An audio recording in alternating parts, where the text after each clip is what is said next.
శ్రీమాత్రే నమ.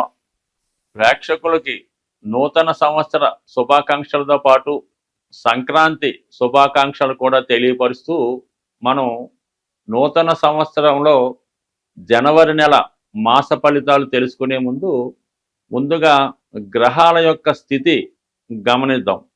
ఈ నెల ప్రారంభంలో వృషభ రాశిలో గురుగ్రహ గమనం వక్ర గమనంలో ఇంచుమించుగా ఈ నెలంతా కూడా వక్ర గమనంలో సంచరించడం జరుగుతుంది.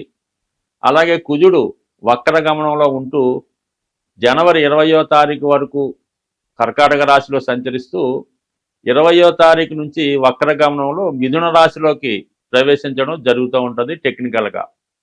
అలాగే 6వ స్థానంలో కేతుగ్రహం, అష్టమ స్థానంలో మరి బుధగ్రహం అంటే వృశ్చిక రాశిలో బుధుడు సంచరిస్తూ జనవరి 4వ తారీఖున ధనుసు రాశిలోకి ప్రవేశించడం జరుగుతూ ఉంటుంది.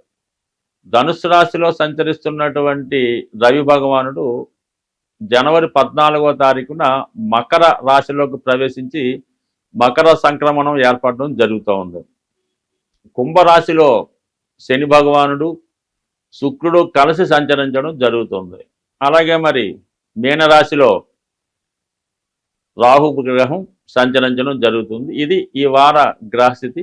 ఈ రాశుల యొక్క స్థితి గమనించినప్పుడు చాలా వరకు గ్రహాలు మంచి మిత్రస్థానాల్లోనూ ఉండడం వల్ల గ్రహాలు వారి వారి రాశిని బట్టి అనుకూల ప్రతికూల పరిస్థితులు ఇవ్వడం జరుగుతుంటుంది. అది వ్యక్తిగతంగా ఏ రాశికి ఆ రాశికి తెలుసుకున్నప్పుడు ఏ గ్రహం ఏ ఫలితం ఇస్తుందో అన్నది కొంత డీటెయిల్గా తెలుసుకుందాం. కానీ ప్రస్తుత గ్రహస్థితి ఈ విధంగా ఉండడం జరుగుతుంది. 2025వ సంవత్సరం జనవరి నెల మాస ఫలితాలు తెలుసుకునే ప్రయత్నం చేద్దాం.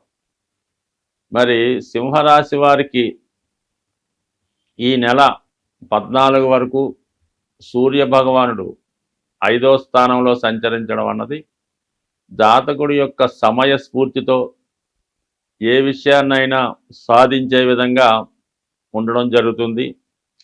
తనలో ఉన్నటువంటి టాలెంట్కి తగిన గుర్తింపు రావడం కూడా జరుగుతూ ఉంటుంది.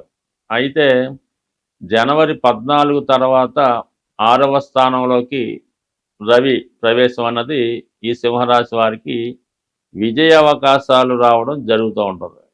చాలా కాలంగా మిమ్మల్ని ఇబ్బంది పెడుతున్నటువంటి విరోధులు, ప్రత్యర్థులు వారిపై మీరు విజయం సాధించి వారు మీకు అనుకూలంగా రావడం జరుగుతుంటుంది. అంటే ఈ సమయంలో మీకు మీ యొక్క శత్రువులు మీకు మిత్రులుగా మారి మీ అభివృద్ధికి కారణం అవడం జరుగుతూ ఉంటుంది. మళ్ళా వాళ్ళు మీతో పరిచయాన్ని పెంచుకొని మీ నుంచి పొందవలసినటువంటి లాభాన్ని పొందుతూ ఉంటారు. ఇక్కడ మీరు కూడా ఏదైనా ఉద్యోగ ప్రయత్నం చేస్తున్నా, ఇంటర్వ్యూ అటెండ్ అవ్వాల్సి ఉన్నా, అలాగే ఏదన్నా కోర్టు సమస్యలు, పోలీస్ స్టేషన్లో చికాకులు ఉన్నా కూడా మీరు విజయం సాధించే అవకాశం ఉంది. బట్ ఏదైనా ప్రభుత్వ లావాదేవీలు మీకు అనుకూలంగా ఉంటాయి. ప్రభుత్వంతో ఏర్పడుతున్నటువంటి విరోధాలు మీకు సామరస్యంగా పరిష్కరించబడతాయి.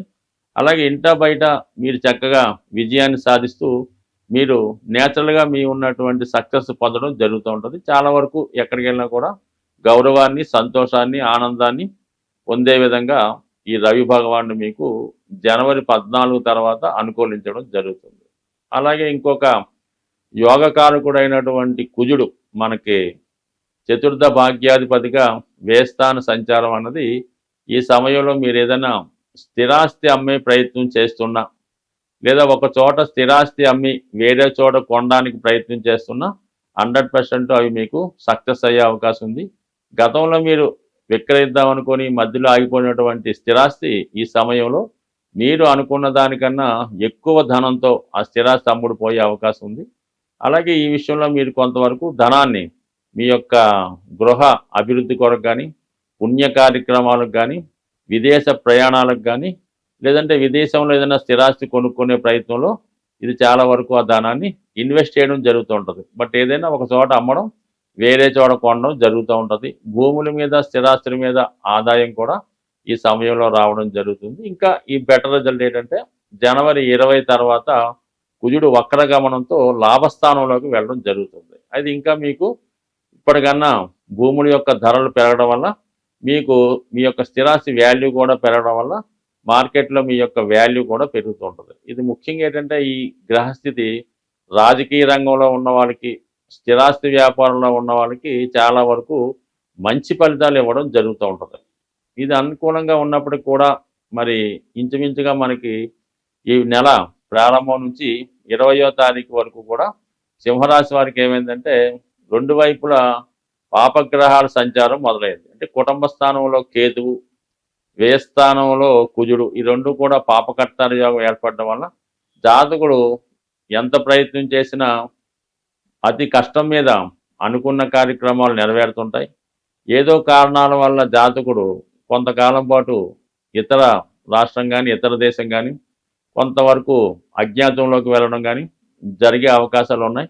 అంటే ఇది ఒక విధమైన మంచి యోగం కాదన్నమాట. ఇది ఈ జాతకుడిని కొద్దిగా అప్రతిష్ట పాలు చేయడం కానీ, ఇబ్బంది పెట్టడం జరుగుతూ ఉంటుంది. అలాగే మరి రాశి పైన సప్తమంలో ఉన్నటువంటి శని భగవానుడు కూడా వీక్షించడం వల్ల జాతకుడి మీద ఏదో ఒక నింద, నేరారోపణ లాంటివి జరిగే అవకాశం ఉంది.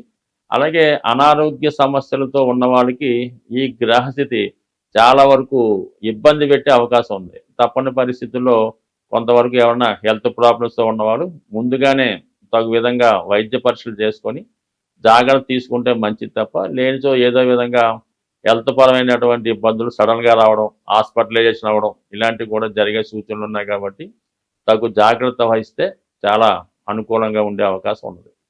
ఇక మనకి శుక్రుడు దశమ తృతీయాధిపతిగా ఉన్నటువంటి శుక్రుడు సప్తమ స్థానంలో శని భగవానుడితో కలిగటం వల్ల ఉద్యోగంలో మార్పు కొరకు ఏమైనా ప్రయత్నం చేస్తుంటే వారికి ఉద్యోగంలో మార్పు వచ్చే అవకాశం ఉంది.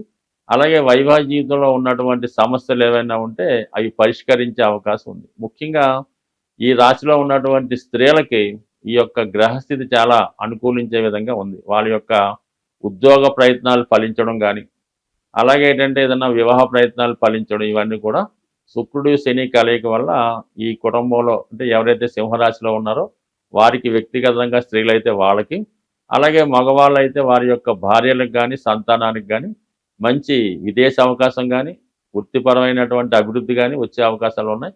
సో ఇది ఒక వరకు హ్యాపీగానే ఉంటుంది. అలాగే మరి ఇంచుమించుగా జనవరి 4వ తారీఖు తర్వాత మరి 5వ స్థానంలో ఏర్పడుతున్నటువంటి బుధాదిత్య యోగం, అంటే బుధుడు రవి కలిసి జనవరి 4 నుంచి 14 వరకు 5వ స్థానంలో సంచరిస్తూ ఉంటాడు. సో ఈ కారణం వల్ల జాతకుడు తనలో ఉన్నటువంటి టాలెంట్ పెరగడం వల్ల మంచి గుర్తింపు రావడం జరుగుతుంటుంది. తన యొక్క నైపుణ్యం కూడా పెరగడం జరుగుతుంటుంది. సాధారణంగా ఈ సింహరాశిలో ఎవరైతే సినిమా రంగంలో కానీ, రాజకీయ రంగంలో కానీ ఉన్నారో వాళ్ళకి కానీ, అలాగే విద్యార్థులకి, ఉపాధ్యాయ రంగంలో ఉన్న వాళ్ళకి ఒక మంచి గుర్తింపు రావడం జరుగుతుంది. వాళ్ళకి ఏదైనా ఒక ప్రభుత్వ సత్కారం కానీ, ఒక హోదా కానీ లభించే అవకాశం ఉంది.